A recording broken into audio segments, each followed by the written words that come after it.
నేనైతే తిరుమల నుండి తిరుపతికి బస్సులో అయితే బయలుదేరాను. తిరుమల నుంచి కొండ కిందకు దిగుతుంటే సొంత ఇంటి నుండి బయటకు వెళ్తున్నట్టయితే అనిపించింది. తిరుమలను వదిలి తిరుపతికి వెళ్తుంటే సొంత ఊరిని వదిలి వెళ్తున్నట్టయితే నాకైతే అనిపించింది. ఇక నేనైతే బస్సులో అయితే తిరుమల కొండ నుంచి తిరుపతికి అయితే బయలుదేరి చూస్తున్నారు కదా, ఇదే మార్గం గుండా తిరుమల కొండపైకి అలిపిరి మెట్ల మీద భక్తులైతే వస్తూ ఉంటారు.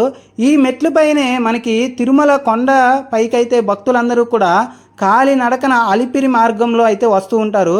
చూస్తున్నారు కదా, మీరు వీడియోలో చూసే భాగం అంతా కూడా మెట్ల మార్గంపై భక్తులు వచ్చారు. తిరుమలలో ఉన్న అడవులను, చెట్లను, రమణీయమైన ప్రకృతిని నేను ఆస్వాదిస్తూ నేనైతే తిరుపతికి అయితే వెళ్తూ ఉన్నాను. తిరుపతికి వెళ్ళిన తర్వాత కపిల తీర్థంతో పాటుగా ఇతర పర్యాటక ప్రదేశాలు చూస్తాననే ఉత్సాహం, ఆనందం నాలో అయితే క్షణక్షణం పెరుగుతుంది. ఇక్కడ చూడండి, చాలా పెద్ద లోతులు, లోయలు అయితే ఉన్నాయి. గోవిందా గోవిందా.